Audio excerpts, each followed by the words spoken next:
Bienvenidos a todos. Ahora sí vamos a comenzar de manera oficial. Eh, Hoy estamos en nuestra segunda sesión de Olimpiadas del Agua Edición Latinoamérica. Recuerden que estamos acá de más de 20 colegios, de 4 países, entonces es la oportunidad pues para que todos aprendamos sobre temas súper interesantes. Bienvenidos, gracias por estar acá.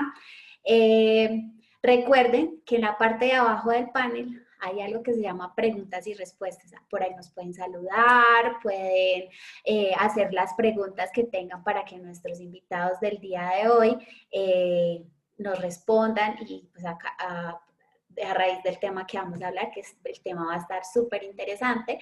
Entonces, pues bienvenidos a todos a este espacio. Recuerden que esta sesión dura más o menos 1 hora y media para que tengan entonces todos la bebida de su preferencia a la mano, lápiz y papel para que anoten todo, para que no se tengan que parar. ¿Listo? Entonces, vamos a dar inicio. Eugenio, por favor, la siguiente lámina.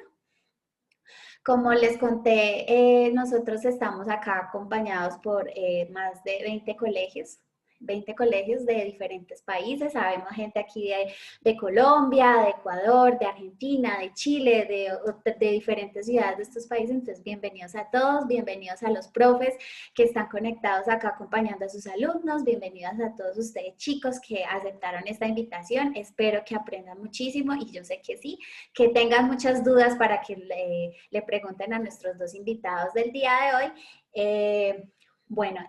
Les voy a contar de qué vamos a hablar hoy. Eugenio, por favor.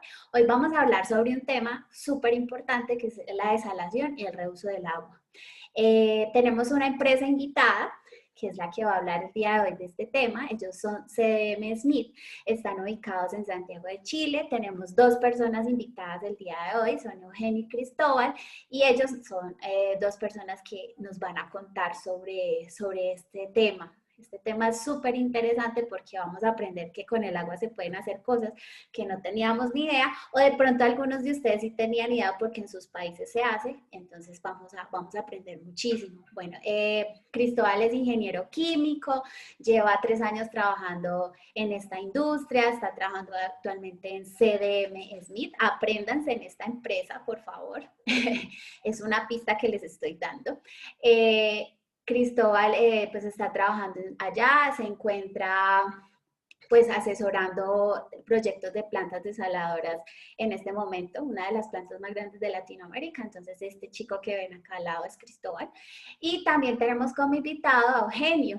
Eugenio es ingeniero hidráulico, tiene más de 7 años de experiencia en proyectos de tratamiento de agua y pues ha trabajado en estos proyectos en diferentes partes del mundo, no tanto en Latinoamérica, sino también en otras partes como el Medio Oriente, el Caribe. Entonces ambos tienen muchísima experiencia en el tema de desalación y reuso de agua. Nos van a contar todas estas cosas súper importantes y súper interesantes. A mí este tema me gusta muchísimo y ellos también son súper apasionados. Entonces, Eugenio y Cristóbal, si quieren prender la cámara para que nuestros chicos los conozcan y se familiaricen con ustedes.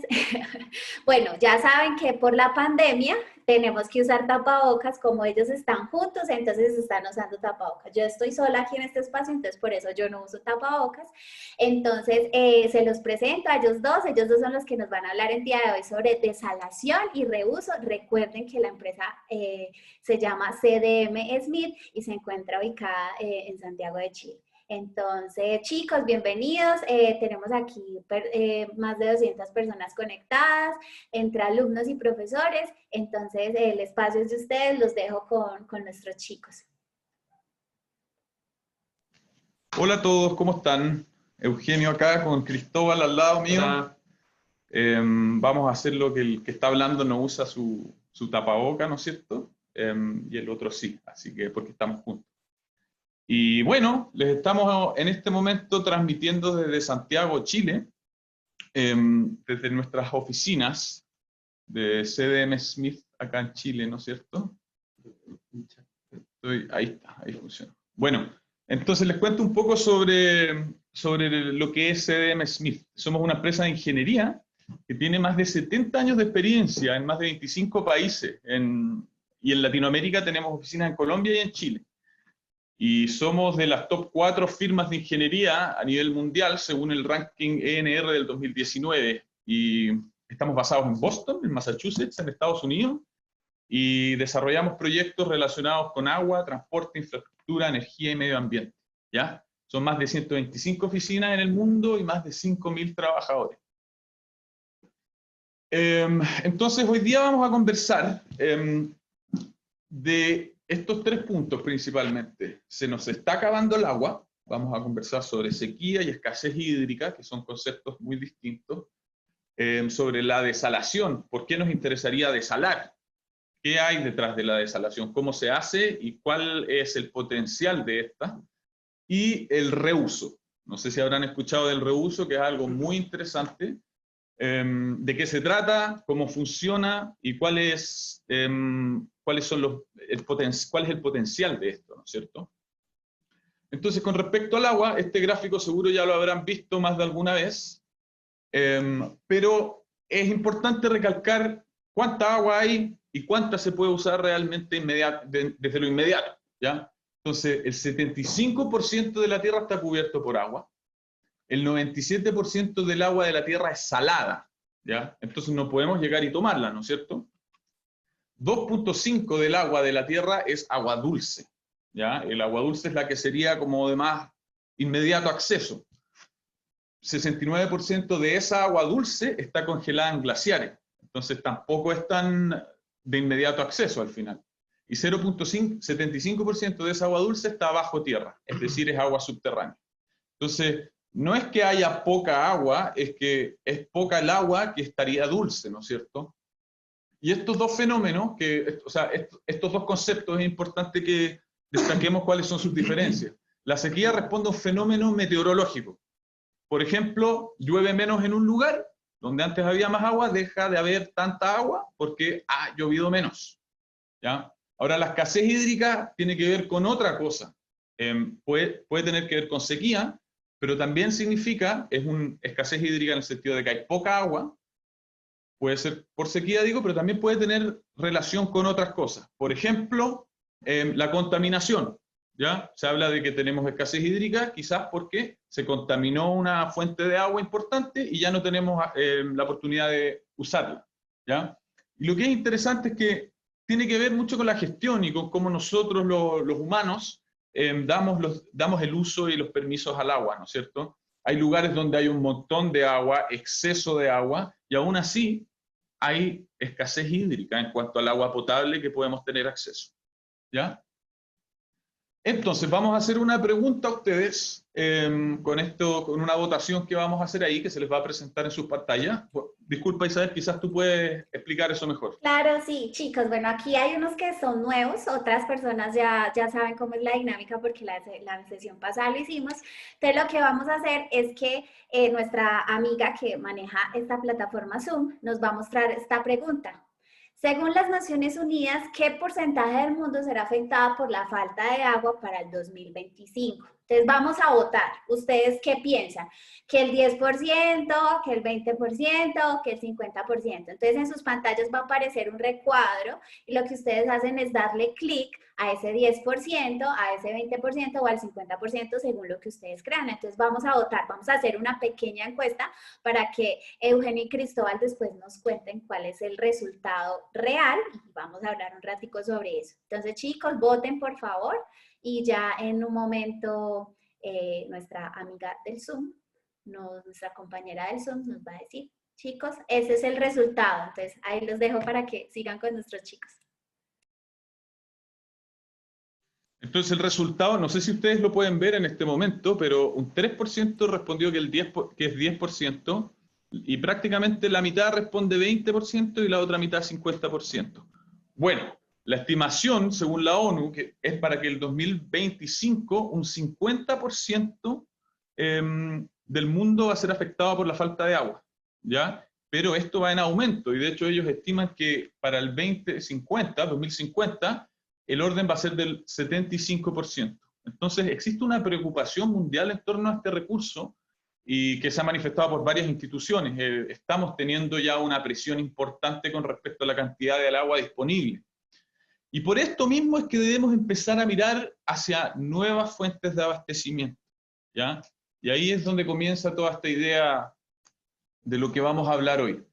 Miren este gráfico. Este es un gráfico del New York Times con respecto al estrés hídrico a nivel mundial el año 2019, ¿ya? Y pueden ver las zonas más rojas son las que están más estresadas hídricamente. Los que es más oscuro en rojo es lo más estresado. Y si es que damos, ¿cuánto? 20 años hacia adelante, más o menos, vamos a ver que todas las zonas rojas se agudizan, ¿ya? Entonces vamos caminando hacia un escenario de estrés hídrico más agudo, y eso está claro. Entonces, aquí es donde entra el tema de la desalación y el reuso, ¿ya? En este escenario de escasez hídrica, podemos ver que tiene un potencial grande la desalación y el reuso como suministro de un servicio de agua fiable, una nueva fuente de agua. Fíjense, como estábamos viendo antes, las partes rojas del mapa, resulta ser que actualmente hay del orden de 20.000 plantas desaladoras ubicadas en 150 países del mundo, con una capacidad total de 1 millón de millones de litros por segundo. Datos gruesos. Pero si se fijan, las plantas se encuentran justamente en la zona donde hay una mayor escasez hídrica. Entonces aquí los dejo con Cristóbal, que les va a hablar sobre la desalación específicamente. Bien, entonces, gracias Eugenio por la introducción. La desalación, entonces, ¿qué es? Partamos por eso. Como lo dice su nombre, desalación, consiste en retirar la sal, en desalar el agua de mar o otras fuentes de agua, como puede ser el agua salobre o agua que está bajo tierra, agua de pozo, para convertirla en agua potable o agua fresca que pueda servir para que nosotros la usemos, tanto para beberla como para otros usos que podrían ser usos industriales. Ahora, la desalación, quizás a ustedes, los que quizás están más familiarizados con el término, les puede sonar como algo nuevo, pero no es tan nuevo, de hecho. Es algo que se remonta al siglo XVI, ahí cuando andaban los barcos árabes dando vuelta alrededor del mundo, en los años 1500, donde estos barcos utilizaban tecnologías de desalación por destilación, que es un proceso donde yo ocupo la energía solar o energía térmica para evaporar el agua y así sacarle la sal, para poder obtener agua fresca y poder beberla durante estos largos viajes que andaban dando en esa época. Ya un siglo después, o sea, 100 años después, en el siglo XVII, se comienzan a hacer los primeros primeros experimentos, disculpen, de desalación, que lo hace este señor que están viendo ahí en la foto, que se llama Sir Francis Bacon, que es un inglés que experimentó bastante, tanto en este ámbito como en otros. Después, 100 años después incluso, o sea, ya vamos avanzando de a 100 años, un siglo después, se reconoce por primera vez este efecto que después vamos a hablar más adelante, que se llama osmosis, que es un efecto que se da, un fenómeno que se da a través de membranas, que después se descubre que ocurre tanto en las membranas celulares, en las células que tiene nuestro cuerpo. Y esa fotito que ustedes ven ahí arriba, que es esta máquina en blanco y negro, es la primera planta desaladora por destilación, esta misma tecnología que ocupaban los árabes, que se ubicaba en Florida en el siglo XIX, o sea, ya estamos hablando de 100 años más, entonces estamos avanzando cada 100 años. Y abajo como referencia, también en el siglo XIX, en los años 1800, hay una fotito ahí de la fiebre del oro en Australia, que es cuando se descubrió que Australia tenía hartas fuentes de oro, salía la gente a buscar oro, no lograban, tenían que detener esta búsqueda de oro porque no tenían agua, entonces empezaron a recurrir también a estas técnicas de desalación por destilación, ¿ya? Para poder abastecerse de agua potable. Gracias. Y aquí algo interesante que les sugerimos y que nos gustaría que los invitamos a que prueben en su casa es una desaladora bastante simple, que la pueden probar en el patio de su casa o en algún lugar donde encuentren algún espacio con tierra. Consiste en una desaladora por destilación también, ocupa el mismo principio, y utiliza la energía solar como fuente de energía. Entonces es bastante simple, lo que hace es tomar la humedad que existe en la tierra y usando la energía solar evapora esta humedad y la condensa al colocar un plástico sobre este hoyo que estamos haciendo en la Tierra, ¿cierto? Entonces, cubrimos este hoyo con un plástico y condensamos esta agua que va evaporándose, que está contenida en la Tierra, y la vamos recogiendo en un recipiente que se coloca dentro de este hoyo. Entonces, ustedes primero, yo creo que primera pregunta que pueden tener es ¿por qué estamos hablando de desalación si no estamos hablando de agua de mar? Y eso es porque la desalación tiene relación con la eliminación, o la salinidad quizás, del agua, tiene relación con la cantidad de minerales que tiene el agua. No tiene directamente relación con la sal, con lo salado que es, sino que es algo en términos de minerales. Entonces, podemos desalar agua que está en la tierra para eliminar esos minerales y poder beberla. Y aquí arriba, a la esquina, lo que ven es una estación autónoma que ocupa este mismo principio del experimento que les estamos mostrando para desalar agua, y agua de mar en este caso, y esta estación se encuentra flotando y se encuentra desalando agua constantemente utilizando la energía solar. ¿Ya? La única diferencia aquí es que va recolectando el agua, va cayendo por los costados de este instrumento, de esta estación. Entonces, ¿cómo desalamos el agua? ¿Ya? Eso es lo que les vamos a explicar ahora, y creo que es la pregunta principal que queremos responder hoy día y que a ustedes les quede claro. Y es la misma pregunta que se está haciendo este hombre ahí que está varado en una isla. Entonces, voy a partir hablando de las tecnologías de desalación. Ya les conté un poco de la destilación, que es la desalación por energía térmica, pero también existe otra tecnología que es la tecnología de membranas. La destilación consiste en separar la sal del agua utilizando energía térmica y evaporando esta agua. Entonces yo evaporo, condenso y obtengo agua limpia. Por lo tanto, esta tecnología requiere un gran uso de combustibles fósiles para poder calentar esta agua y poder evaporarla. Y por otro lado, la tecnología de membranas utiliza una membrana que deja pasar selectivamente solo el agua y permite separar el agua de la sal. Para que tengan una idea, cerca del 60%, y va en incremento, de las plantas desaladoras que existen hoy en día en el mundo son por la tecnología de membranas y específicamente por la tecnología de osmosis inversa, que es la que vamos a profundizar hoy en día. ¿Ya? El resto de las plantas desaladoras son por desalación térmica, y también hay un pequeño porcentaje ahí que hay otras tecnologías como el intercambio iónico y otras tecnologías menores. Entonces,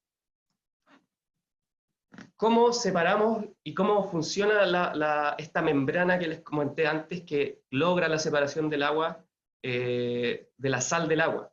Entonces, la membrana funciona en base a tamaño, ¿ya? Y lo que ven aquí en este esquema es que es el tamaño que tiene esta membrana, imagínensela como un filtro muy muy fino, y necesitamos usar esta membrana porque en el agua, tanto de mar o quizás de pozo, existen muchos componentes que nosotros nos gustaría retirar porque no los podemos beber. Entonces hay compuestos como partículas, pelos, de repente bacterias, virus, y la misma sal que queremos retirar, los mismos minerales que contiene el agua. Entonces, como pueden ver, la osmosis inversa tiene un tamaño de poro, o sea, el hoyito por donde deja pasar el agua es de 0.0001 micrón. Ya es muy, muy pequeño. Para que tengan una idea, ahí un cabello humano tiene un diámetro de 15 micrómetros. O sea, esto es 150.000 veces más pequeño que un cabello humano. ¿Ya? Para que tengan una idea de lo pequeño que es el tamaño del poro. Y también existen otras tecnologías, dependiendo de lo que yo quiera remover, que es lo que se muestra aquí al lado. Dependiendo si quiero remover cosas más gruesas, puedo ocupar nanofiltración, que es una tecnología similar a la osmosis inversa, ultrafiltración, también basado en membranas, ahí el poro un poquito más grande, microfiltración y filtros de arena, que ya estamos hablando de un tamaño de 10 micrones. ¿Ya? Ahora, como conceptos básicos, como para que podamos entender un poquito cómo funciona este proceso, recalco lo que ya les vengo diciendo antes: ¿qué tipo de agua se puede desalar? No solo agua de mar, acuérdense que la salinidad tiene que ver con la cantidad de minerales que tiene el agua. Entonces, a nosotros nos podría interesar desalar agua salobre, agua salada que no sea de mar, sino que tenga un contenido salino alto, y agua de mar, que podríamos decir que es la que tiene más sal de todas estas tres aguas. ¿cómo desalamos el agua a partir de esta tecnología que yo les dije que era la que más se ocupa alrededor del mundo, que se llama osmosis inversa? Entonces, voy a explicar primero qué es la osmosis y después qué es la osmosis inversa. La osmosis es un proceso por el cual, al poner en contacto un agua que no tiene sal con un agua que tiene mucha sal, y poner entre medio una membrana, que es esta que está aquí, que es una membrana semipermeable. ¿Qué significa semipermeable? Que deja pasar solo el agua y retiene las sales. Al poner esa membrana entre medio, se genera naturalmente que el agua que está más limpia atraviesa esta membrana y diluye esta solución que es más salada, ¿ya? Y a eso se le llama osmosis. Para nosotros desalar el agua, lo que hacemos es el proceso inverso, o sea, el agua que tiene harta sal, que es, por ejemplo, el agua de mar, hacemos que atraviese esta membrana en el sentido contrario, entonces toda la sal se queda a este lado y atraviese hacia acá solamente el agua, y para lograr eso necesitamos utilizar energía, en este caso presión, una energía externa, energía mecánica o hidráulica. Y ahí quiero que se queden con un concepto que es súper importante en la osmosis inversa, que es que mientras más salada el agua, más energía voy a requerir para atravesar esta membrana, ¿ya? Así que quédense eso, guarden eso en su mente. Y otra pregunta que quizás se pueden hacer, digo ya, ok, este es un tubito pequeño, puedo quizás desalar un par de litros de agua, pero ¿qué pasa si quiero desalar mucha agua como para poder abastecer una ciudad o para poder tener el consumo humano de una población más grande? Entonces, no sé si se lo preguntan, debería tener muchos metros cuadrados, una membrana muy, muy, muy grande, y eso significaría que tendría plantas desaladoras muy, muy grandes. Entonces, ¿qué hacemos? ¿Cómo podemos solucionar esto? Y lo que los desarrollos tecnológicos nos han llevado es que las membranas hoy en día, que es esta foto que ven aquí, están enrolladas sobre sí mismos dentro de un cilindro. Entonces, esta misma membrana que veían antes, nosotros la aplanamos y la enrollamos para tener muchos metros de membrana en un cilindro bien pequeño. Ahora, este es cómo se ve una membrana en la realidad. Si se fijan, comparado con esta persona que está aquí, tiene alrededor de 1 metro de altura, así es bastante grande. Y ahora si miramos dentro de la membrana, que es lo mismo que le estaba mostrando antes, ¿cómo se compone esta membrana? La membrana se compone de este cilindro, hablemos, como membrana, como elemento. Se compone de la membrana semipermeable, que es la misma que veíamos antes, que estaba en este tubito que estábamos analizando la osmosis, y se compone de varias capas de esta membrana semipermeable. O sea, yo tengo una capa aquí, otra acá, después otra acá, otra acá, otra acá, y entre medio tengo unos separadores que me permiten que pase agua a través de ellas. Y después yo enrollo todo esto, lo enrollo y obtengo este cilindro que es la membrana de osmosis inversa clásica, que es la que vieron en la foto anterior, ¿ya? Y hay otro concepto aquí que me gustaría que recalcar, es las dos corrientes o cómo funciona la membrana cuando está ingresando agua a ella. Entonces, este es un esquema, imagínense que el agua está ingresando por aquí, es lo mismo que se muestra acá. Entonces tenemos agua de mar ingresando en este sentido, y en la membrana se van a generar dos corrientes de agua. Acuérdense bien de esto, se va a generar una corriente que se llama permeado, que es la que atraviesa la membrana, que es el agua a la que se le quitó la sal, ¿cierto? Porque atravesó la membrana, la sal se quedó al otro lado. Y el agua que no logra atravesar la membrana continúa su camino, y a esa se le llama concentrado o salmuera. ¿Ya? Así que acuérdense de esos dos términos, salmuera y permeado, que es lo que se produce durante el proceso de osmosis inversa. Entonces, quiero ahí ver qué idea tienen de la desalación y cómo andan con la estimación, cuánto se imaginan entonces basado en esto, considerando que hay parte del agua que atraviesa la membrana y otra parte que no atraviesa. ¿Cuántos litros de agua de mar se requiere para producir 1 litro de agua potable? ¿Será 1 litro, 2.5 litros o 10 litros? ¿Qué piensan ustedes?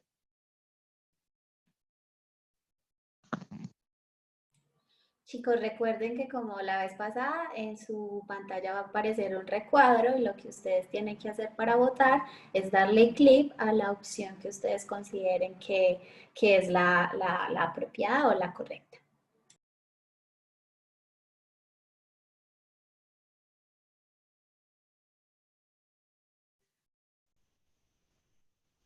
Bien, ahí tenemos los resultados. Entonces, 6% de ustedes piensa que fue 1 litro, un 35% 10 litros y la mayoría, casi el 60%, 2.5 litros. Y la respuesta correcta es 2.5 litros.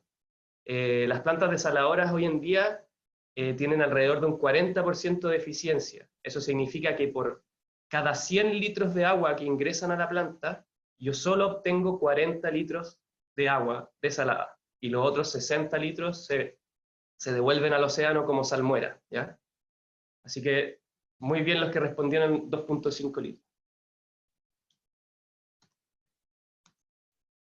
Aquí como que tenés que clicar acá para eso. Dale, ahora. Ahí sí funciona. Entonces ahora les quiero mostrar un video que para reforzar un poco lo que estábamos viendo y cómo funciona este proceso de osmosis inversa. Bueno, la osmosis entonces, como les venía diciendo, funciona al impulsar agua a través de las membranas que les estaba mostrando antes. Las membranas en la práctica se ubican dentro de estos tubos que están viendo ustedes aquí en pantalla, que son tubos de presión, ¿ya? Estos alojan las membranas de osmosis inversa, y dentro de estos tubos, ahí como están viendo en el video, están estos cilindros con la membrana enrollada, la misma que vivíamos antes. Y por un extremo del cilindro empieza a ingresar agua y va atravesando las membranas. Dentro de cada uno de estos tubos, esta es la membrana que veíamos antes, hay más de una membrana, ¿ya? Y el agua empieza a atravesar cada una de ellas para producir el proceso de desalación. La membrana, como ven ahí, se encuentra enrollada, y esta es el agua que va ingresando a la membrana y va atravesándola y generando el permeado. Aquí importante, disculpen, aquí es importante ver que la membrana es muy delgada. Como pueden ver ahí tiene cerca de 1 milímetro de espesor, ¿ya? Y hay muchas de estas membranas una arriba de otra y luego enrolladas, ¿ya? ¿Por qué pasa eso? Disculpen.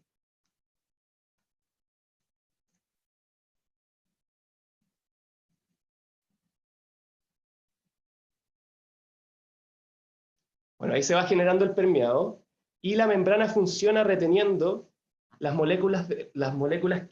compuestos particulados que existen en el agua por tamaño. Entonces, como pueden ver, hay moléculas de agua aquí en el agua de mar, hay virus, hay otras partículas que están presentes en el agua, y la membrana solo deja pasar las moléculas de agua, como ven ahí, y las otras moléculas más grandes se retienen. La membrana funciona, además de retener por tamaño, también por forma, la forma que tengan estas partículas, y también su carga. Es súper importante eso, ¿ya? Entonces ahí pueden ver que partículas grandes no logran atravesar la membrana. Aquí muestra el video un poco los conceptos que nombré antes de permeado, que es el agua que logra atravesar la membrana y que se recolecta en ese tubo que está ahí en el medio, y el concentrado o salmuera, que es el agua que no atraviesa la membrana y que sigue avanzando en este tubo de presión, ese que se ve ahí en el video, y que luego pasa de un tubo a otro y se produce esta desalación, el proceso de desalación en cada uno de estos tubos. Entonces finalmente por uno de los extremos del tubo obtenemos permeado y por el otro sale la salmuera. Y ahí pueden ver el tamaño que tiene una de estas plantas, es mucho más grande que una persona. ¿Ya? Y ahí quédense con que obtenemos alrededor de un 45% de agua desalada. Ahora, ¿qué necesitamos para desalar el agua? Porque lo que les acabo de explicar es el proceso de osmosis inversa, que es el cómo sacamos la sal, pero también necesitamos más cosas. Las membranas, como pudieron ver, son bastante delgadas, tienen 1 milímetro de espesor, entonces es un proceso que podríamos decir es frágil. Y si ustedes piensan en el agua de mar, cuando han estado o han visto agua de mar, cuando han estado en las playas, ven que en el agua hay otras cosas que están presentes que podrían hacerle daño a las membranas. Por ejemplo, hay arena, de repente hay vida marina, y hay otras cosas que necesitamos remover o que no ingresen a nuestra planta desaladora para poder lograr el proceso de desalación. Entonces, lo que se hace en las plantas desaladoras es que antes de este proceso de osmosis inversa, que es donde quitamos la sal, implementamos un pretratamiento, ¿ya? ¿Qué es el pretratamiento? ¿Qué es el pretratamiento y para qué sirve? El pretratamiento es un tratamiento que se hace previo a la osmosis inversa y sirve para remover todos estos compuestos que pueden estar presentes en el agua de mar. Por ejemplo, tenemos conchillas, o sea, conchas de moluscos que se acumulan o que están flotando en el fondo marino. Y de hecho, esta foto es de una planta desaladora real aquí en Chile. Medusas y peces que pueden estar ahí nadando cerca de donde la planta desaladora capta el agua de mar, que no queremos que ingresen al sistema, y también para proteger a la misma flora, a la misma fauna marina. Y también otro de los problemas, y de hecho este es uno de los problemas más grandes y desafíos que tiene actualmente la industria de la desalación, son las algas. Y esto que ven acá es una marea roja, que se llama, que es cuando existe mucha cantidad de un alga de color rojo que empieza a acercarse a las costas donde tienen la captación las plantas desaladoras. Entonces, ¿cómo removemos todos estos compuestos? Mediante sistemas de filtración o tamices. Entonces, el primer sistema que generalmente se instala es una reja que se pone debajo del agua del mar, se pone en el fondo marino donde está la tubería que succiona el agua del mar, que alimenta la planta desaladora. Nosotros en el extremo de esta tubería se instala una rejilla, que es esta que se ve acá arriba, que impide el paso de peces y de medusas, ¿ya? Luego de eso tenemos un proceso de tamizado, ¿ya? Que es una reja un poquito más fina que la que está acá arriba, que sigue removiendo cualquier cosa que pudo atravesar esta reja, ¿ya? Y aquí normalmente se recolectan algas y algunas cosas más gruesas que pudieran llegar a la captación de agua de mar de las plantas. Y luego pasamos un proceso de filtración. Y de hecho, aquí es interesante ver por qué creen que está esta foto acá arriba, una foto de una botella. Bueno, la foto es porque esta botella que está llena de arena, como ustedes pueden ver, es exactamente lo que está acá abajo, pero esto es un filtro de arena a nivel industrial, a escala industrial, que es exactamente el mismo principio. Nosotros hacemos atravesar agua, todo este lecho de arena para poder remover los sólidos. Bueno, como les dije, tenemos el post-tratamiento. Removimos todos estos sólidos que le podían hacer daño a la osmosis, después tenemos la osmosis, y después necesitamos adicionar otro tratamiento después de la osmosis que se denomina post-tratamiento. ¿Y para qué el post-tratamiento? Bueno, el post-tratamiento se da principalmente porque la osmosis, además de remover, es una barrera tan fuerte, tan extrema, que remueve demasiados minerales y tiende a desestabilizar el agua. El permeado que yo hablaba antes no está estable, y como ustedes saben, en general todo tiende al equilibrio. Lo que tiende a hacer esta agua tiende a captar estos minerales de otros lugares. Bueno, por ejemplo, las tuberías por donde nosotros vamos a distribuir el agua a donde están los consumidores, que son ustedes, a las casas donde están ustedes. Entonces, ¿qué sucede? Si esta agua yo la hago pasar a través de estos tubos, se empieza a comer literalmente el tubo, empieza a captar estos minerales que están en la superficie del tubo. Entonces, ¿qué hacemos nosotros? Agregamos minerales de nuevo al agua y la estabilizamos para que no ocurra esto, para que no ocurra la corrosión, ese es el término. Y también estabilizamos el pH del agua. Y eso es porque después de que nosotros desalamos el agua, obtenemos un pH bastante ácido, entonces no queremos que el agua sepa como un limón, ¿cierto? Queremos que el agua sepa como el agua que sale hoy en día, el agua de la llave de su casa. Por lo tanto, estabilizamos el pH. Entonces, en resumen, una planta desaladora, para que vean que no es tan complejo, capta agua de mar, pasa por un sistema de pretratamiento donde removemos los sólidos gruesos que podrían hacer daño a la osmosis, tenemos la osmosis donde quitamos la sal, y luego tenemos un acondicionamiento o post-tratamiento donde ajustamos todas estas condiciones del agua para que cumpla con lo que nosotros queremos. ¿Ahora qué? Esta es una buena pregunta. Ya tenemos bastante desarrollo tecnológico, ¿y qué es lo que nos está apuntando los desarrollos tecnológicos actualmente? Como les dije antes, acuérdense, la energía es lo más importante aquí en la desalación por osmosis inversa, y es lo más valioso también. Entonces, lo que está trabajando actualmente en la universidad alrededor del mundo es en desarrollar formas de desalación que ocupen menos energía o que ocupen energías que no son convencionales. Entonces, vemos por ejemplo el proyecto SAROS, que es un proyecto que está utilizando energía maremotriz para desalar en una estación flotante. Hay desarrollos ahí del MIT en Estados Unidos que están desarrollando membranas de grafeno, de un material que se ha descubierto que necesita menos energía para remover la sal. y también existe desarrollos de desalación bajo el mar para aprovechar la presión que hay en las profundidades del mar para poder conseguir la desalación. Ahora, como ejemplo, les queremos mostrar una planta desaladora que se encuentra aquí en Chile, en el norte de Chile. Esta planta se llama Escondida Water Supply. Es parte de una compañía minera que trabaja acá en Chile, que se llama BHP. Está ubicada en la región de Antofagasta, en el norte. Y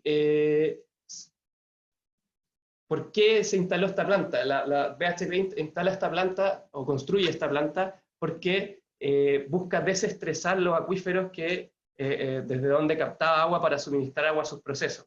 Entonces, buscando dejar de sacar agua de estos acuíferos, construye esta planta desaladora para suministrar agua a sus procesos. Ahora, ¿cuánta agua produce? Es 3.200 litros por segundo, que es equivalente al agua que consumen 2 millones de personas. Y esto le confiere el título de ser una de las plantas desaladoras más grandes del mundo y la planta desaladora más grande de América. ¿Ya? Y como segundo ejemplo, es la planta desaladora que existe en Tocopilla, otra ciudad en el norte de Chile, y esta planta suministra agua potable, ya no es agua para la industria. En el desierto más árido del mundo, donde la arena y el sol abundan, nace imponente la solución de abastecimiento de agua potable más sustentable disponible hoy en el planeta para abordar la escasez hídrica. La nueva planta desaladora de Tocopilla cuenta con la más avanzada tecnología en desalación de agua de mar, para producir cada día 6.470.000 litros de agua potable que cumple con los más altos estándares de calidad que exige la autoridad sanitaria para abastecer las necesidades de los habitantes de Tocopilla. Esta gran inversión instala este puerto como la primera ciudad de Latinoamérica con más de 20.000 habitantes, abastecida completamente con agua potable proveniente de desalación de agua de mar, con respaldo de suministro cotidiano en caso de emergencias climáticas o de la naturaleza. Alimentándose a través de una tubería en mar adentro, se capta el agua salada para ingresar a la planta. En una primera fase se eliminan impurezas presentes en el agua de mar mediante la tecnología de ultrafiltración. Luego, se fuerza el paso de agua de mar a presión a través de membranas semipermeables que rechazan más del 99,5% de su contenido de sales. El 45% de agua de mar que ingresa al proceso se recupera como agua desalada. El remanente corresponde a agua con mayor contenido de sales o salmuera. Completada esta etapa, el agua avanza al proceso de post-tratamiento para convertirse en potable. Mientras, a través de un ducto de descarga, la sal extraída del proceso vuelve a su origen en forma de salmuera, diluyéndose en el océano. Bien, ese es el proyecto de Tocopilla que se puso en marcha hace poco tiempo. Y con eso finalizo la parte de desalación y ahora los dejo de nuevo con Eugenio, que les va a hablar del reuso de agua. Un tema muy interesante. Súper. Excelente, gracias Cristóbal. Entonces yo le voy a hablar del reuso. ¿Qué saben del reuso? ¿Hasta qué punto están familiarizados? Es una pregunta que me gustaría saber, pero como estamos en Zoom no lo voy a hacer. Pero voy a hacer preguntas entre medias, ¿ya? Y hay, así como para contextualizar de una manera bien gruesa, ya vamos a entrar en detalle. El reuso básicamente es usar un agua residual, es decir, un agua que nosotros ya usamos y que se iría a descarte o que nos desecharíamos de ella, hacerle un pequeño tratamiento y volver a usarla, ¿ya? Hoy día vamos a hablar específicamente, o sea, sobre todo del reuso de agua, del reuso potable que se llama, ¿ya? Y principalmente la fuente sería así, o sea, así sería el esquema. El agua que tomamos en una ciudad pasa a ser agua residual, con todos nuestros desechos como humanos, y toda esa agua sucia se trata de una forma bien especial y avanzada, y luego se puede usar como agua potable, ¿ya? Entonces, mi primera pregunta para ustedes es la siguiente. ¿Tú beberías agua reusada? Es decir, como desecho de casas, ¿no es cierto? Agua sucia, que se trata y que luego se hace potable. ¿Tú tomarías de esa agua? Sí, no, no estoy muy seguro. Vayan contestando.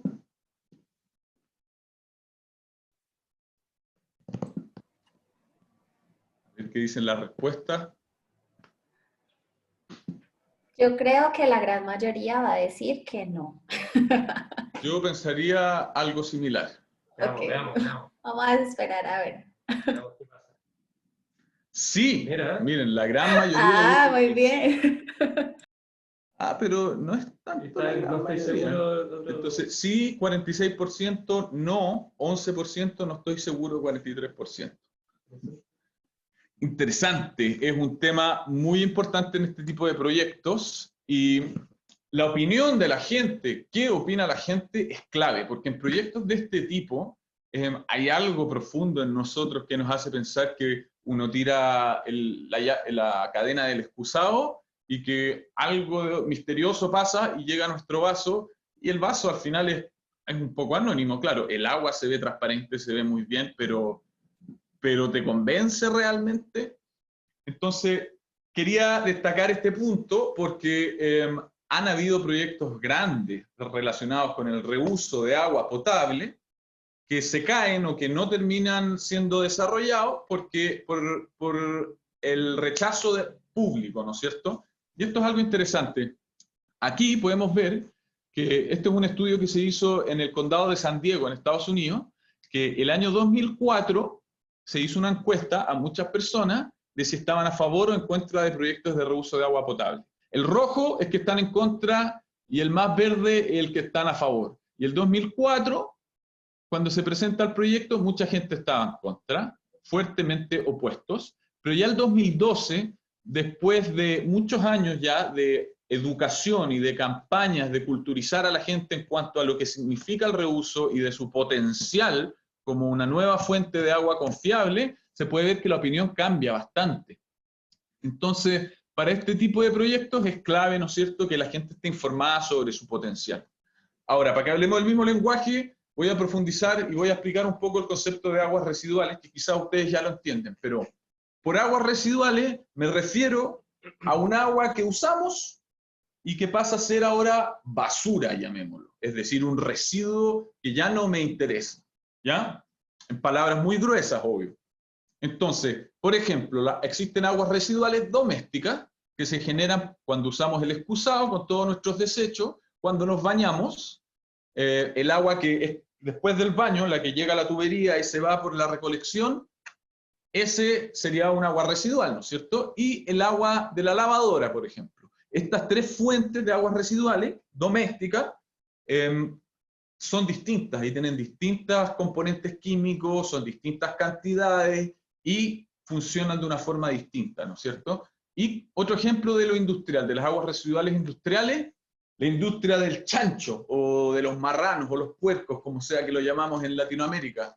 Es una industria masiva, ¿no es cierto? Y las aguas residuales que se generan, por ejemplo, en esta industria de los chanchos, se le llama purín acá en Chile. Y es básicamente todas estas celdas que se lavan diariamente, que tienen los desechos de los chanchos, además de restos de comida, pero sobre todo los desechos de los chanchos, se lavan y se generan cantidades grandes de estas aguas altas en materia orgánica, que son inestables y que tienen muchas cosas que no podemos llegar y descargarlas en un río, porque quedaría todo muy mal en ese caso. Y también puse estos dos casos que son insignificantes, pero aún así los trabajadores tienen que usar el baño y ducharse, y por eso también se genera una mezcla de aguas industriales y mezclas de distintas aguas que terminarían siendo lo que son las aguas residuales, ¿ya? Entonces, cuando hablamos de reuso de agua reuso potable, hay tres formas de que se produzca esto, ¿ya? El reuso de facto, que es cuando se genera el agua residual en la casa, luego pasa el agua residual con todos nuestros desechos, se trata y luego se va al río, y luego gente, aguas abajo en el río, usa el agua para beber desde el río, ¿no es cierto? Y esto no es que sea reconocido por el gobierno, simplemente pasa y no se le dice realmente que es un reuso, pero por eso se le dice que es de facto, porque no es oficial el reuso, pero se está produciendo de todas formas. El reuso potable indirecto, y esta diferencia a mí me interesa que les quede súper claro, es clave cuando hablamos de reuso potable. Reuso indirecto y reuso directo. El reuso indirecto es cuando generamos el agua en la casa, va a la planta de aguas residuales, y luego se le hace un tratamiento especial, un tratamiento avanzado, en el cual el agua ya queda potable, pero antes de que vaya a la casa, pasa por lo que se llama un buffer ambiental, que puede ser un río, puede ser un lago, puede ser agua subterránea, el acuífero del subsuelo, y luego la gente lo puede beber, ¿ya? Y estos son proyectos que se desarrollan para que se reuse. Son reconocidos, es decir, hay todo un proyecto detrás de esto. Y el reuso directo es muy parecido al indirecto, en el sentido de que se genera en la casa el agua residual, acá se genera en la casa, va a la planta de aguas residuales típica, a la que va el agua con desechos de nuestras casas, pasa por una planta de tratamiento avanzado, pero, ¿se acuerdan que el indirecto se mandaba a un río o a un lago antes de que llegue a la casa? En este caso es directo, como dice el nombre, es decir, pasa de la planta de tratamiento avanzado y se va directo a la casa o por la planta de agua potable, pero nunca pasa por lo que nosotros llamamos el buffer ambiental, que es como un cuerpo de agua natural, un río, un lago o el agua subterránea. Proyectos de reuso de agua potable que hay en el mundo, aquí hay varios, en morado están los que son de reuso directo, en azul los que son de reuso indirecto, y esto se ve chiquitito, pero no quería profundizar, es Estados Unidos, que es donde hay más proyectos de reuso de agua potable en el mundo, y hay un montón en esa zona, ¿ya? Pero se están desarrollando cada vez más porque es una fuente interesante, ¿no es cierto?, en este contexto de escasez. Y yo les voy a hablar ahora de algo que está pasando acá en Chile, específicamente. Aguas Andinas es la sanitaria más grande, la empresa sanitaria más grande de Chile, y este es un esquema típico de cómo funciona el agua en una ciudad. El agua viene de la montaña o de una fuente subterránea, en el caso de Aguas Andinas, que sobre todo en la zona central de Chile, sobre todo en Santiago, digámoslo, viene aproximadamente un 78% de agua superficial, 22% de agua subterránea, y pasa a una planta de agua potable. Luego de la planta de agua potable pasa a los estanques de agua potable y su distribución en esta zona central en torno a Santiago. Tenemos del orden de 15.000 kilómetros de red subterránea. ¿Se imaginan esa distancia? Las ciudades grandes tienen redes muy largas. Y luego llega a los clientes, Aguas Andinas específicamente, del orden de 2.300.000 personas, de 2.3 millones de personas son servidas por Aguas Andinas. Clientes. Y recolección de aguas servidas, entonces la gente usa esta agua, se generan las aguas residuales de las casas, se recolectan con el alcantarillado del orden de 13.000 kilómetros de red de agua de recolección, va a una planta de aguas servidas que llamamos acá, el agua residual se trata con un proceso biológico que se llama lodos activados, se estabiliza, se remueve una gran parte de su materia orgánica y luego va al río. ¿Ya? Ese es el ciclo típico que se da en muchas ciudades. ¿Ya? La idea de Aguas Andinas es que ellos están implementando estrategias alineadas con los objetivos de desarrollo sustentable propuestos por la ONU. ¿Ya? Entonces ya no se trata de no ver a la planta de agua residual como una cosa lineal, que entra el agua residual, se trata, se suelta y se generan residuos, sino más bien verlo desde el punto de vista de la economía circular, en el cual una planta de tratamiento de aguas residuales sería más como una biofactoría, como un centro de producción de recursos valiosos y que al final no generan residuos ni impacto al medio ambiente y que no consumen energía de origen fósil, tienen cierta autonomía, ¿cierto? Entonces, por eso acá, en este dibujo, tenemos la energía, el biogás y biosólidos, que son recursos que se están generando dentro de esta planta, en el contexto de una economía circular. La economía lineal es como, tiene un solo eje, que se extraen los recursos, se produce, luego estos se distribuyen, se consumen y se generan residuos. Y eso se descarta y se acaba el ciclo y se vuelve a iniciar desde el mismo punto hacia la misma dirección. La economía circular es distinta, que es a lo que apunta este nuevo paradigma, ¿no es cierto? La economía circular es un círculo, entonces hay un proceso de producción, de distribución, consumo, pero aquí se reutiliza, se recicla y eso se vuelve para volver en torno a este mismo ciclo circular de producción. Entonces, ¿por qué la biofactoría? Para reforzar el carácter de plantas de producción que tienen que adquirir las plantas de tratamiento de aguas servidas o residuales, para que éstas sean sustentables, ¿ya? Entonces, por ejemplo, el consumo energético externo, apuntamos hacia la autonomía energética, ¿ya? Hay procesos que generan calor dentro de estas plantas residuales y se puede volver a usar eso, ¿no es cierto?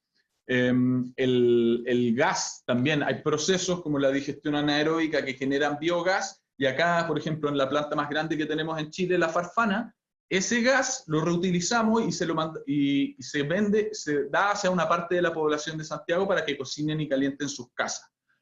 A eso me refiero con la economía circular, generar recursos de valor, ¿no es cierto? También biosólidos que se pueden usar en la agricultura y siempre considerando cero impacto ambiental, ¿no es cierto? Protegiendo la biodiversidad, minimizando el impacto. Y vamos a ver un ejemplo interesante que CDM Smith, nuestra empresa, estuvo muy relacionada en el desarrollo de este proyecto, que es en Orange County, en California, en Estados Unidos, que básicamente consistía en tomar el agua residual de toda esta cuenca, ¿no es cierto?, de Orange County.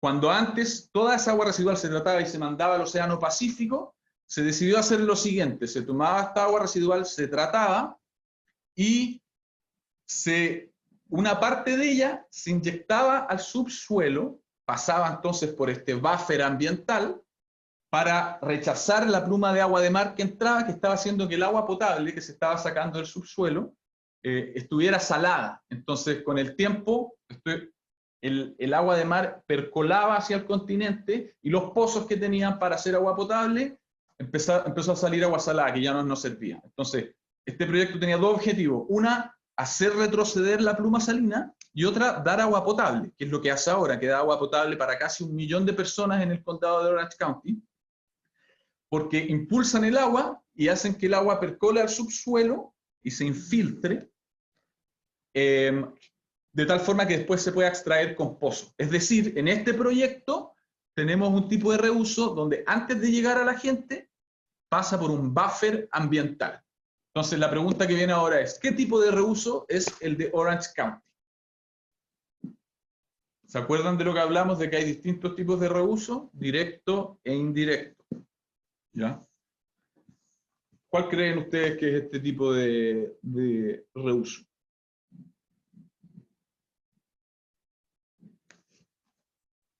A ver si estaban poniendo atención. A ver si están poniendo atención.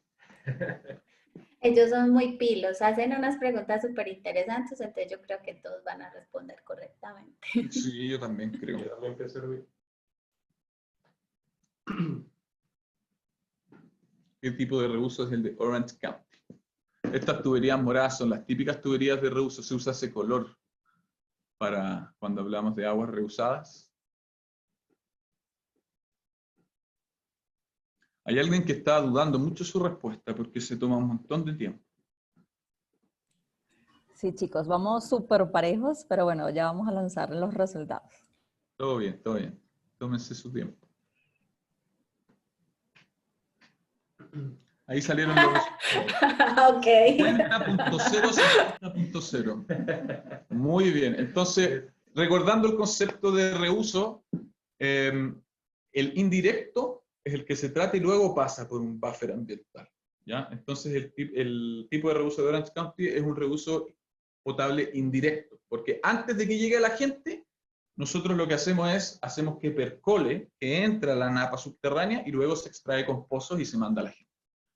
¿Ya?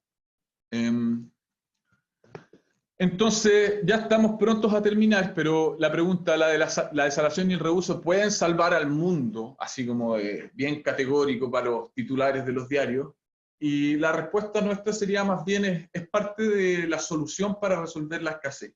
Es muy interesante y tiene un potencial inmenso, ¿ya? Porque es una fuente de agua importante, es decir, es mucha, y es una fuente de agua confiable. Donde ustedes vayan en una ciudad donde hay gente, hay aguas residuales, ¿no es cierto? Donde hay gente que usa agua, vamos a estar generando aguas y desechos y lo mezclado, que sería el agua residual.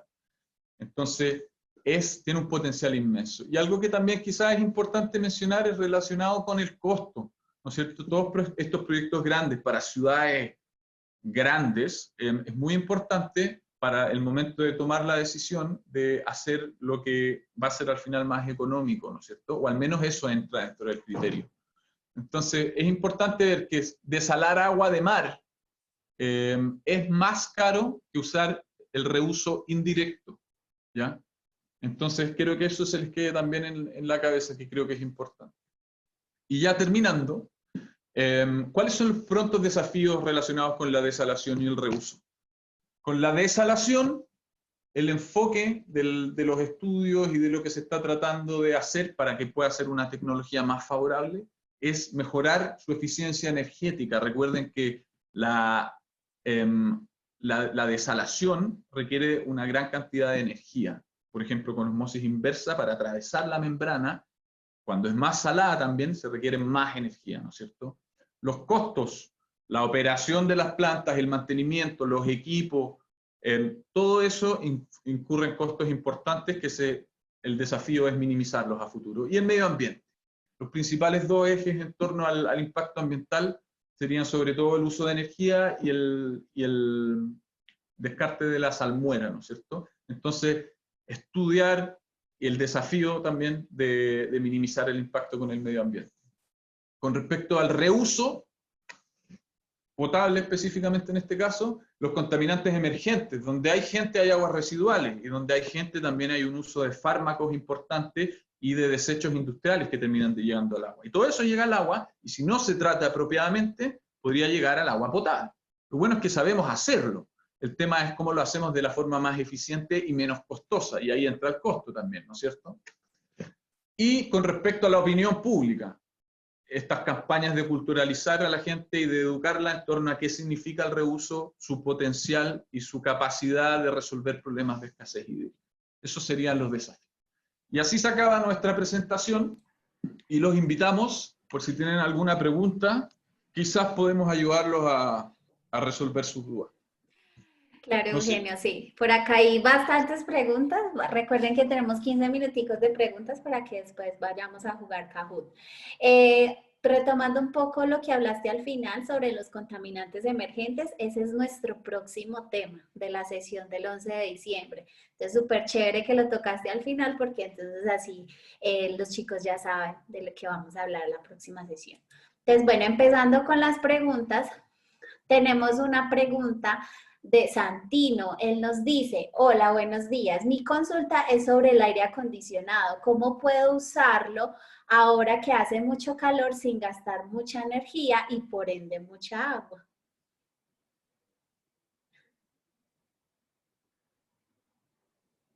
Yo puedo partir con un... Sí, claro. A ver, hola Santino, ¿cómo estás? ¿De dónde era Santino, disculpa? No, no tenemos de dónde era, No, en algún lugar de Latinoamérica. Pero pues aquí en Colombia no está haciendo tanto calor, entonces no sé de pronto. Todo bien. Mira, si tú ya tienes un sistema de aire acondicionado, ¿no es cierto? Siempre vas a tener la limitante de tu sistema específico. La eficiencia de tu sistema no es algo que, de tu sistema propiamente tal, es algo que ya lo tienes y es tu sistema, ¿no es cierto? Entonces puedes jugar con otras cosas que están en torno a tu sistema general, que me refiero a la interacción casa, aire y tu sistema de aire acondicionado. Yo creo que en este caso lo crítico y lo más importante, Santino, es trabajar en el aislamiento térmico de tu casa. Entonces, es decir,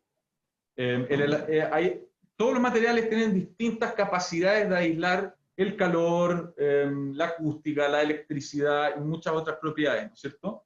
Tienes que buscar, ojalá, un material que sea bueno en términos de aislación térmica y aislar toda tu casa con eso. Suena como una idea de locos y descabellada, ¿no es cierto? Eso es uno, ¿ya?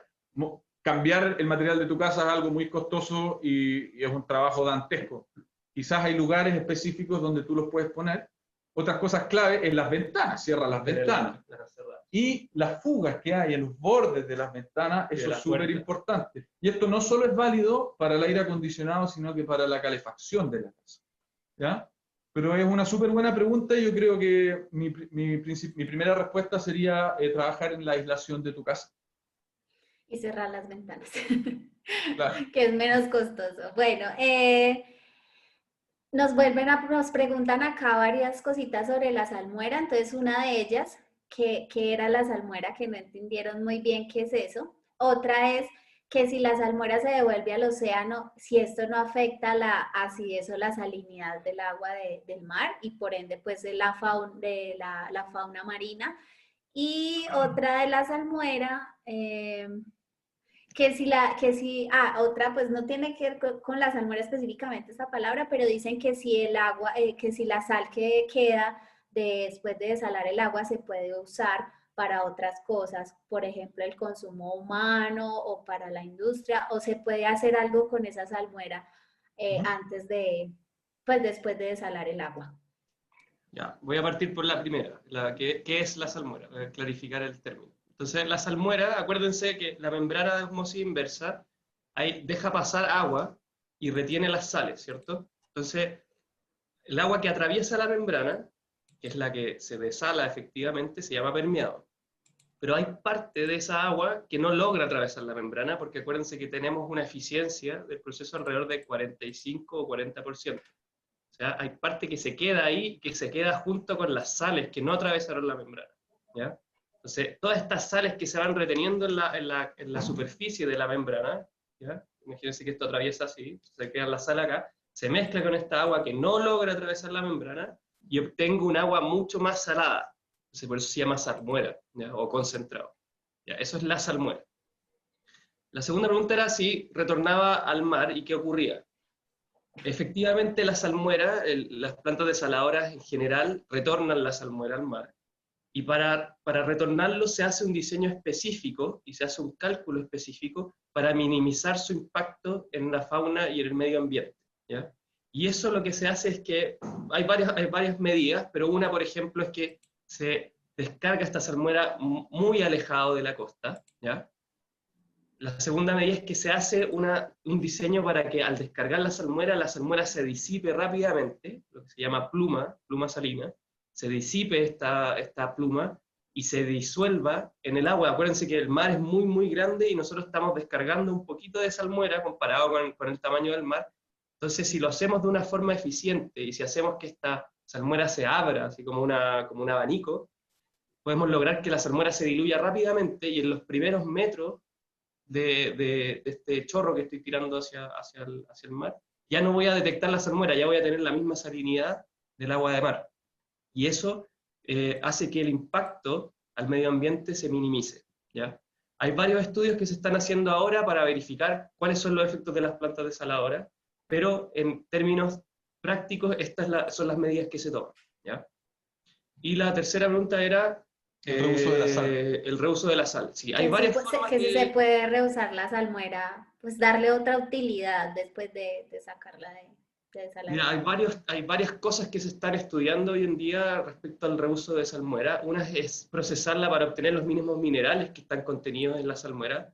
En el agua de mar hay varias cosas, no es solamente sal y agua, sino que hay otras cosas como de repente minerales interesantes que podrían ser rescatados, ahí hay ciertos metales incluso que podrían recuperarse. Entonces, hay ciertos procesos que buscan recuperar esa salmuera, o sea, esos metales.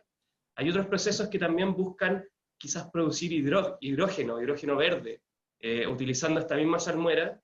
Ustedes saben, allá tendríamos que utilizar energía también, y podemos utilizar esta agua salada, ya con esto, ella tendría que profundizar en otro tema, pero al utilizar energía eléctrica podemos separar el hidrógeno del agua, y también podría ser un buen uso recuperar hidrógeno desde la salmuera. No sé si tenía otro... Sí, el quizá más rústico o más básico es el de usar la sal. Bueno, también. Entonces, la sal como, digamos, sal de mesa. La sal, en muchos casos, se extrae mediante piscinas de evaporación. Me refiero artesanalmente. En las costas, en algunos lugares, se hacen piscinas de profundidad baja, en el cual se alimentan con agua de mar y se espera que el sol haga lo suyo y evapore, y así queda una costra abajo que luego se cosecha y se hace sal, ¿no es cierto? Sal como que termina siendo sal de comida, sal de mesa. Okay. No sé si hay algún proceso intermedio, ahí me pillaste, pero hemos trabajado como CDM Smith en propuestas relacionadas con reusar la salmuera para generar negocios de este tipo, ¿no es cierto? Para la gente y para las comunidades locales. Eso sería nuestra respuesta. Yo quiero, antes de que pases a la siguiente, algo que le quiero complementar la respuesta a Santino, que se me olvidó comentar con respecto Santino es de Argentina, nos escribió y nos dijo que es de Argentina. Es un vecino trasandino, encantado. Entonces, otra cosa que es importante, además de la aislación térmica, es la ubicación del sistema. Recordemos que los fluidos que son más fríos tienen una mayor densidad y se ubican más abajo que los fluidos más calientes, que son menos densos, ¿no es cierto? Entonces, por ejemplo, si tienes una casa de 2 pisos o vives en un lugar de niveles, quizás sería buena idea ubicar tu sistema de aire acondicionado en el punto más alto. ¿Se entiende la idea? Pensar Sí. cómo se mueve también el aire frío a través de la casa es importante. Ok. Eso. Bueno, por acá nos pregunta Isabela que cuáles son las principales causas de que muchos países de Europa y Estados Unidos sean los que tengan este estrés hídrico. Pues creo que nos está hablando más como el mapa, que porque, o sea, como ¿Ya? de la ¿Puedes primera. Que cuáles son las principales causas por las que muchos países de Europa y Estados Unidos se encuentran en estrés hídrico. Ya. A ver, entonces hay varios factores y cada situación es distinta, ¿ya?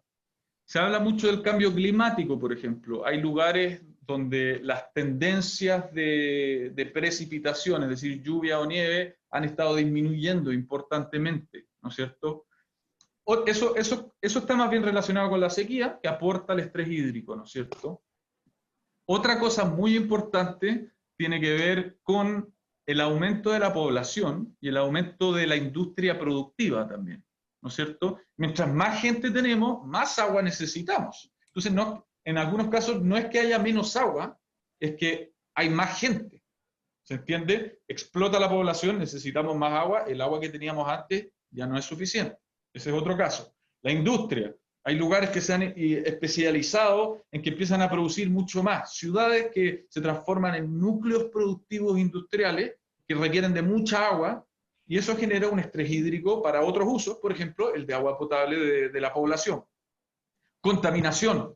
Hay casos donde se han contaminado cuerpos de agua que antes eran la fuente de agua potable y repentinamente estás con una fuente de agua potable que ya no te sirve y te encuentras en el escenario de escasez hídrica. Por lo mismo, cada situación es distinta, ¿no es cierto? Sobreexplotación. ¿No? Sobreexplotación, sí, pero la sobreexplotación relacionada con estas dos cosas específicamente. En muchos casos las aguas subterráneas, por ejemplo, que hay un montón de agua subterránea en algunos casos, pero se empiezan a hacer pozos por todos lados, para la industria, para el agua potable, para la agricultura, y el agua empieza a descender. Al final funciona como un estanque el agua subterránea, como si tuviéramos un lago gigante bajo nosotros, que perfectamente podemos acabar. Y claro, el gobierno también está todo el rato, tiene una influencia importante en el uso del agua, ¿no es cierto? Y ellos son los que toman las decisiones en torno a la gestión. Entonces, en la medida que hay escasez, los gobiernos deben tomar acción y empezar a usar políticas que distribuyan o que le den los mejores usos al agua. Y en Europa y en Estados Unidos se ha estado dando una gran importancia a eso, ¿ya? Y creo que es un poco la responsabilidad de todos adelantarnos a esto, ¿no? Está bueno que algunos se adelanten, pero como latinoamericanos también tenemos que estar atentos a estos cambios que se están dando, ¿no es cierto? Y ser capaces de responder a tiempo. No sé si ustedes saben yo no estoy completamente familiarizado con este caso, pero en Cape Town se llama, es la capital de Sudáfrica, ellos sufrieron estamos hablando de una ciudad grande, que tuvieron que estar racionando agua. Si te veían regando el patio, te multaban, porque ya no se permitía, porque era tan poca el agua que tenían, llegaron a un límite tan crítico, porque al final la gestión no dio con los tiempos que llegó la crisis, ¿entiendes? Entonces tenemos esa responsabilidad de adelantarnos. Bueno, por acá Josefina nos pregunta que cuáles son las principales dificultades para desalinizar el agua de mar. Sí, Josefina, ahí las principales dificultades actualmente son principalmente voy a hablar de contaminantes para la planta, pero digamos las partículas o cosas que pueden existir en el agua de mar, ¿ya? Esa es una de las principales dificultades que enfrentan las plantas desaladoras y como lo mencionáis, si te acuerdas, esa foto con ese mar rojo, actualmente estos episodios donde empiezan a crecer muchas algas en el mar, se está dando cada vez más frecuente, hay gente que lo relaciona con el cambio climático, y el problema es que las plantas desaladoras toman esta agua y ingresan mucha cantidad de estas algas y empiezan a tapar los filtros. ¿Te acuerdas de esos filtros que nosotros ponemos antes de la osmosis inversa? Esos tamices, y después el filtro de arena, y después esos filtros se empiezan a tapar y empiezan a generar muchos problemas en las plantas desaladoras. Entonces, el mayor problema actualmente es la calidad del agua de mar, ¿ya? Y eso condiciona también la producción. Y el otro desafío es la energía, obviamente, porque hay lugares donde el costo de la energía es muy alto y no es viable desalar agua de mar porque no tenemos energía o porque es demasiado cara, ¿ya? Entonces ahí yo creo que esos serían los dos principales. Listo, bueno, vamos a hacer la última pregunta porque ya pues nos quedan 15 minutos y todavía nos falta jugar Kahoot. Todavía tenemos 80 preguntas acá. Entonces vamos a responder una que creo que es un poco reflexiva y es perfecta para cerrar. Y Lourdes nos pregunta, ¿qué aspecto le da al gobierno a estos procesos? ¿Les da importancia? ¿Los apoya? ¿O el gobierno qué papel juega en todos estos procesos de desalación, reuso, estrés hídrico, sequía y todo esto? A ver, ¿el gobierno qué rol juega? En general, los gobiernos son bien distintos en cuanto a cómo se relacionan con proyectos de este tipo. Es decir, los roles que juegan dependen mucho de cada lugar, ¿no es cierto? Pero en general, yo diría que en gobiernos, en proyectos de envergadura grande, en cuanto a entregar el recurso de agua a personas, ¿no es cierto? Y a lo que son procesos productivos importantes para un país, el gobierno siempre está involucrado, ¿ya? Ahora, muchos de estos surgen de iniciativas privadas, ¿no es cierto? Y como desde el punto de vista de las que son concesiones o modelos de ese tipo, ¿ya? Pero algo que el gobierno siempre está presente está relacionado con los permisos, ¿ya? Que relacionado con permisos territoriales y permisos ambientales, principalmente. Territorial en cuanto al uso de espacio, al uso de la costa, al uso de corredores para líneas eléctricas, para emplazar las infraestructuras necesarias para desalar el agua y distribuirla, pero también los permisos medioambientales. Yo no estoy al tanto de ningún país en el cual la aprobación de estos permisos no sea desde una institución del gobierno, ¿ya? Entonces en Chile tenemos el SEA, el Servicio de Impacto Ambiental, que ellos responden al gobierno naturalmente, y ellos se encargan de evaluar los distintos proyectos desde el punto de vista ambiental y la legislación vigente que hay acá en Chile, y analizan todo el proyecto desde todas sus aristas, desde la arista histórica arqueológica, es decir, si es que van a excavar y van a pillar, por ejemplo, vestigios arqueológicos, una momia, pedacitos que evidencia de que ahí había un asentamiento humano. Incluso solicitan hacer arqueología submarina, como nosotros tenemos que hacer túneles en el agua para captar el agua de mar, para entrar a desalarla. Ahí pueden haber vestigios arqueológicos importantes y el SEA requiere hacer estudios de arqueología submarina, y están los arqueólogos vestidos de buzo que tienen que ir a explorar el mundo submarino. Desde eso a el impacto naturalmente en la fauna, la flora, en las personas, es muy importante, porque si tú llegas con un centro industrial productivo, es seguro que algo va a cambiar en cuanto a lo social en esa zona. Van a haber nuevos trabajos, van a haber nuevos intereses, van a haber nuevas ofertas y nuevas demandas de muchas cosas. Entonces, eso también se tiene que estudiar y siempre el gobierno está metido en eso, ¿ya? Y yo creo que en general los gobiernos están súper al tanto de que estamos enfrentando una crisis hídrica a nivel mundial. Entonces, se está todo apuntando a estar más atentos en cuanto a esto. Bueno, chicos, muchísimas gracias. Quedaron muchas preguntas. Creo que vamos a hacer una actividad en nuestras redes sociales con nuestros amigos de Eugenio y Cristóbal para responder las preguntas que quedaron. Entonces, recuerden seguirnos en nuestras redes sociales, Instagram, Facebook, para que podamos encontrarnos después. Si hacemos esta actividad en Instagram o en Facebook, les vamos a mandar un correo para contarles y así podemos pues compartir un poco más. Vamos ahora con el Kahoot. Muchísimas gracias a ustedes.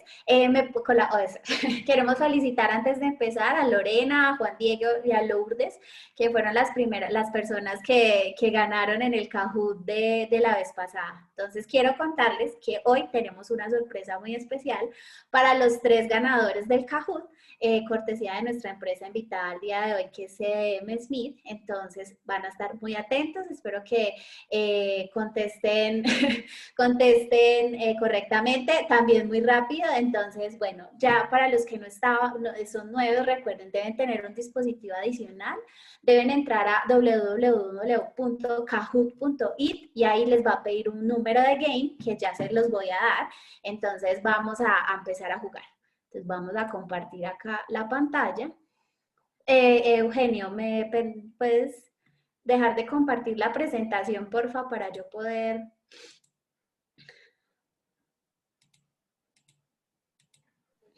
Ahí ¿Listo? está. Sí. Listo. Bueno, entonces vamos acá. Chicos, ese es el número de game. Eso les pide un game pin, que es este, 317-4271. Entonces recuerden, ahí donde dice game pin van a poner este número y recuerden poner su nombre y su apellido para poderlos identificar después. Nos vamos a unir rápido. Y hoy tenemos 11 preguntas.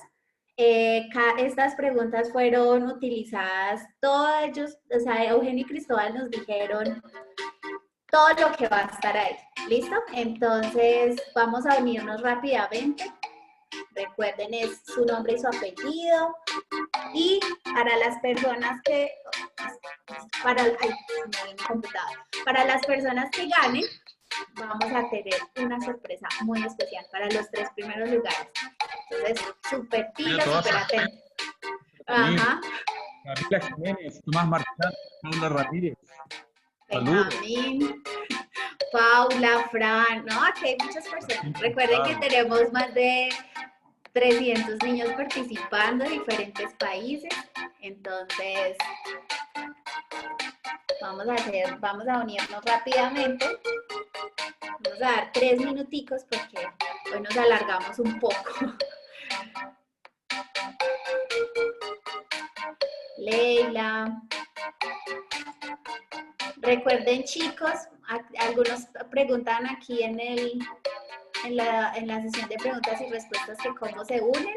Entran a www.kahoot.it y ahí les pide un game, un número de juego, un game pin, que es este, 317-4271. Y luego les pide por favor un nickname o como un nombre. Entonces ahí ponen su nombre y ponen su apellido. ¿Listo? Para poderlos ubicar. Pues todavía nos faltan muchas personas, pero la idea es que de pronto algunos no quieren jugar, entonces no lo hacen. Voy acá a minimizar esto. Bueno, mientras se van uniendo, recuerden a todos seguirnos en nuestras redes sociales, a la _asociación en Instagram. Ahí estamos publicando muchísimo contenido diferente para todos ustedes. También recuerden seguir a nuestros amigos de CDM Smith en sus redes sociales. Ya saben que si tienen alguna pregunta, que si quieren hablar con nosotros, por ahí, por ese medio nos pueden preguntar y estamos prestos siempre a saludarlos. Entonces, bueno, Victoria, Nicolás, Matías, Dana. Bueno, tienen 1 minuto, según mi reloj aquí, para que se conecten.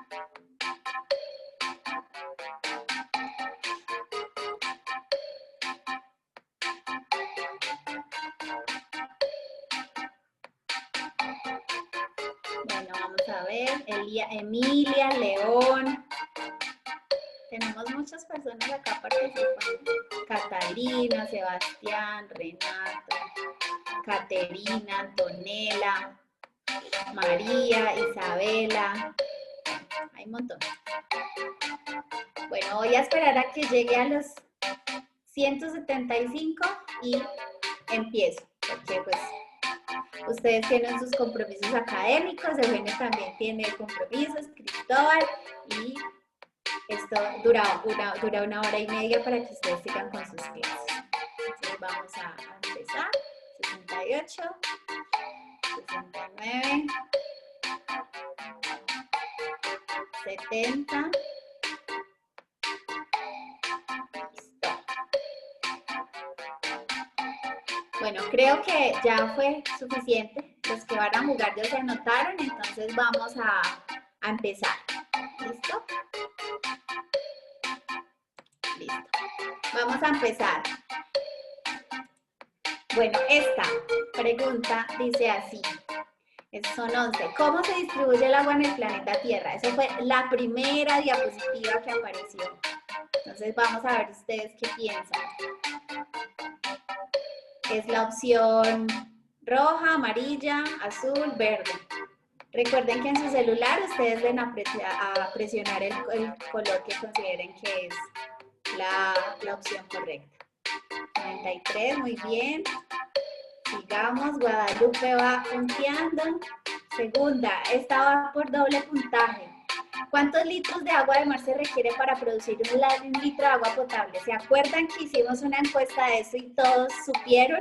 Entonces vamos a ver si tienen buena memoria. Ah, no, están respondiendo súper rápido. Creo que todos sí se acuerdan.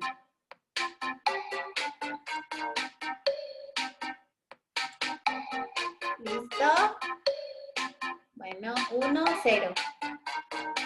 Muy bien, 2.5. Bueno, sigue. ¿Quién va? Guadalupe. Guadalupe sigue punteando. 3. Esa también va por doble punto. ¿Qué es la desalación? Eso les quedó súper claro, estoy segura. Disolver la sal en el agua. Retirar la sal del agua de mar y salobre para convertirla en agua potable. Agregar grandes cantidades de sal al agua. O todas las anteriores. 5, 4, 3, 2, 1. Muy bien, no estuvieron muy pilos la gran mayoría. Bueno, Laura Villanueva va punteando.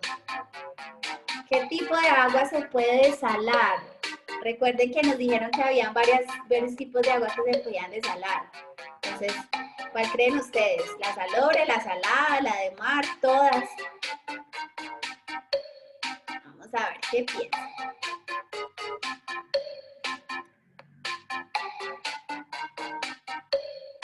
Muy bien, todas las anteriores. Súper.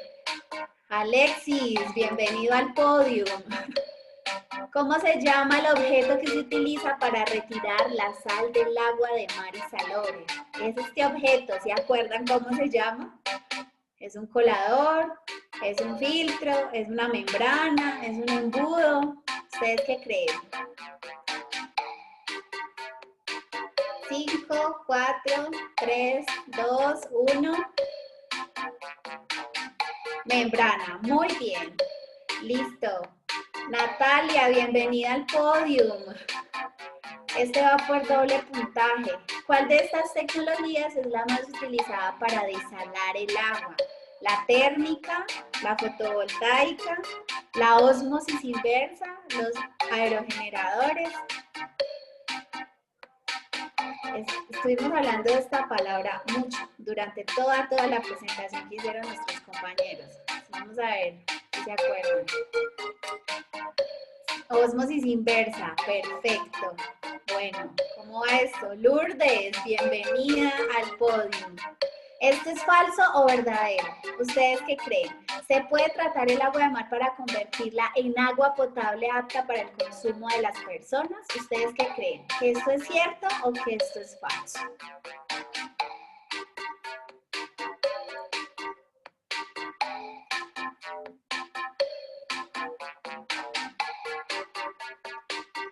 ¿Listo?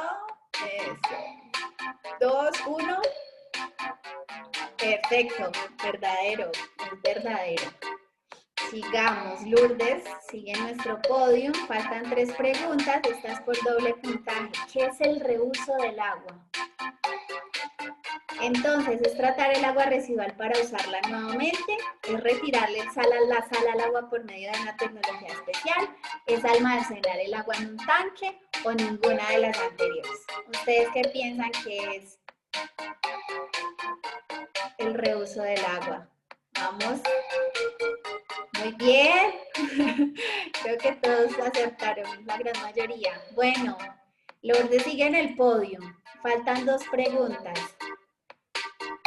¿Cuáles son los tipos de reuso? Acuérdense que nos hablaron de un BAF ambiental, nos hablaron de los hogares, que había reuso, no sé.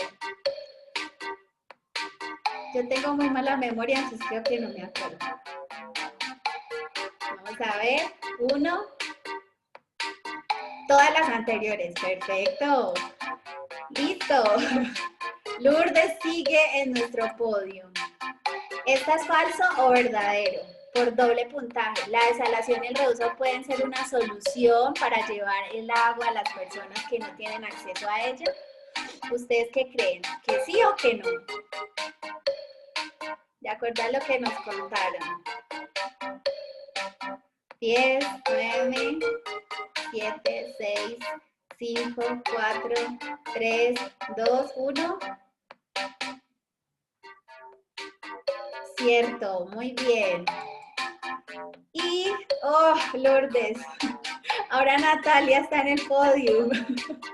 Nuestra última pregunta, recuerden, rápido y rápido. ¿Cómo se llama la empresa donde trabajan Eugenio y Cristóbal? HM Smith, SM Smith Company, CM Smith o MC Smith. Recuerden, rápido, rápido, rápido. Bueno, esto va a terminar. Vamos a ver cuáles son nuestros ganadores. CM Smith, muy bien. Próximo. Listo, chicos. Nuestros ganadores del día de hoy son Alexis Aguirre. El segundo es Tomás Hung y nuestra ganadora o nuestro ganador es Natalia Navia. Bien, felicitaciones. Bueno, chicas, chicos y chicas, recuerden, como teníamos una sorpresa, entonces, en la parte de abajo hay una manito. Entonces, por favor, nuestros 3 ganadores de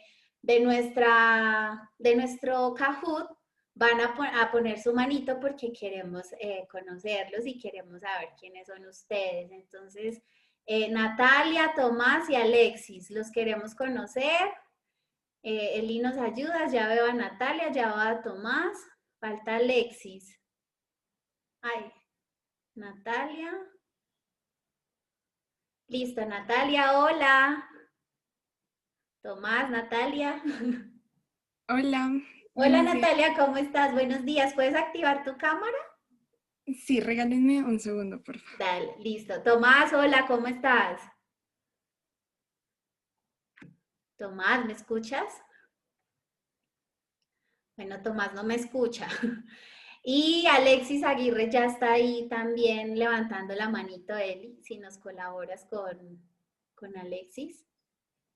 Bueno, chicos, tenemos una sorpresa para ustedes que ganaron, entonces Alexis se me perdió. Eli, ¿los pudiste ubicar? Hola Natalia, ¿cómo estás? Hola, muy bien, gracias. Bueno, Natalia, felicitaciones. Cuéntanos de qué país eres, de qué colegio, en qué ciudad estás, cuántos años tienes, cuéntanos todo.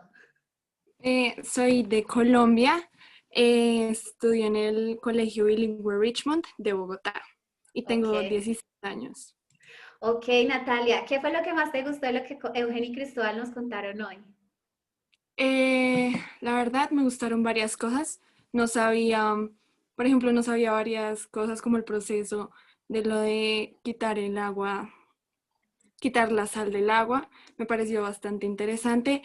Y la verdad al principio como que yo puse que no sabía si yo reusaría el agua, ¿sí? Porque pues se me hace como raro, pero después de eso como que sí, como que tomé más conciencia y la verdad sí me parece proceso bastante interesante.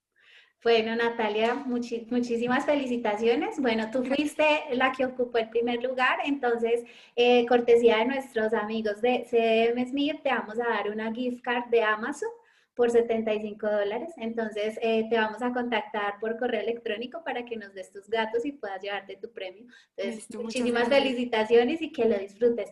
Tomás, hola, ¿cómo estás? Hola, bien, gracias. Ok, Tomás, ¿de qué país eres? ¿En qué ciudad estás? Yo soy de Chile, soy de Santiago y estudio en la Alianza Francesa. Ok, Tomás, felicitaciones por tu desempeño. Muy rápido, muy pilo. Tomás, ¿qué fue lo que más te gustó de lo que nos contó hoy Eh, Eugenio y Cristóbal? Me gustaron muchas cosas, pero no sabía como, no sé cuál es la palabra en español, pero lo popular que era no sabía que se ocupaba tanto la desalación, pensé que era algo mucho más nuevo y mucho menos común y mucho menos expandido alrededor del mundo, y eso lo encontré súper interesante y lo encontré muy genial. Bueno, Tomás, muchísimas gracias por tu apoyo, por tu aporte, por estar acá, por participar. Tomás, cortesía de nuestros amigos de CM Smith, te vamos a dar una gift card de Amazon por $50 para que la uses, para que pues compres lo que quieras, ya que estamos en Navidad. Entonces, felicitaciones, te vamos a contactar por medio de correo electrónico para que nos des todos tus datos y pues te hagamos llegar tu premio. Muchas gracias. Tenemos también a Alexis, pero como que tiene una mala conexión de internet porque yo veo que se conecta y se desconecta. Sí, Entonces, tal cual. esperemos de... Ah, mira, ahí está. Alexis, hola. Alexis. Hola, activa tu micrófono. ¿Cómo estás? Buenas, ¿qué tal? Con problemas de internet, pero bueno, Eso ¿cómo se vemos. puede? Cuéntanos de qué país eres y en qué colegio estás. Soy de Argentina, voy al Instituto Politécnico Superior de Rosario, Ok, ¿qué fue lo Santa que más Fe. te gustó de lo que nos contó Eugenio y Cristóbal hoy? Sabía que había procesos de desalación, pero no sabía que había tantos Ah, y tampoco... ay, se desconectó. Ok, esperemos a ver si se vuelve a conectar, aunque ya pues se nos está acabando el tiempo. Queremos contarle a Alexis que también fue ganador de una gift card de Amazon por $25, que se la haremos llegar. Ay, mira, ahí está. Alexis, hola. Ahí está. Bien, perdón, me quedé en que no sabía que había tantos procesos de desalación y de cómo funcionaban en realidad, porque los conocía muy por encima, pero no sabía tanta especificidad, y entonces me pareció bastante interesante. Me gustó, Bueno, me gustó listo, la Alexis. charla. Muchísimas gracias. También tienes un regalo, es una gift card de Amazon de $25 para que hagas uso de ella en esta Navidad, cortesía de nuestros amigos de CM Smith. Esperemos que la disfrutes. Te vamos a contactar por correo electrónico para hacerte llegar tu regalo y gracias a Tomás, a Natalia, a Alexis y a todos por estar acá, por participar, a los docentes por aceptar la invitación, a los chicos por conectarse tan puntual. Recuerden que nuestra última sesión es el 11 de diciembre, a la misma hora les estaremos haciendo llegar las coordenadas de acceso a sus correos electrónicos tal como fue esta vez. Recuerden que el link siempre va a ser diferente y no, los invitamos a seguirnos en nuestras redes sociales. Recuerden que vamos a hacer una actividad para responder las preguntas que quedaron pendientes, entonces les estaremos enviando a sus correos electrónicos y a los correos electrónicos de los docentes para que nos acompañen en nuestras redes sociales y compartamos un ratico en otro espacio. Y no siendo más, ya los dejo, ya me pasé 10 minutos de lo que debía hacer. Chicos, no sé si se quieren despedir de todas las personas que están acá conectadas. No, muchísimas gracias a todos gracias por la invitación y fue muy agradable para nosotros ver cómo está la participación, que hayan tantos chicos interesados en el tema y las preguntas también súper interesantes, como la última de Lourdes, como cuestionándose, interesada sobre cómo responden los gobiernos a esto, si es que hay un interés real detrás de proyectos de este tipo y de atacar y adelantarnos al estrés hídrico. Me parece genial, así que les mando un saludo a todos y los felicito por la participación. No, listo. Muchísimas gracias a ustedes por toda la información, por todo por todo lo que nos contaron, bastante interesante. Gracias a CDM por hacer parte de esta iniciativa. Recuerden que estas son las Olimpiadas del Agua edición Latinoamérica y nos vemos en nuestra última emisión el 11 de diciembre. Chao chicos, feliz día, que tengan un resto de semana muy agradable. Chao Eugenio, Cristóbal, gracias. Adiós. Chao. Chao, gracias. Chao.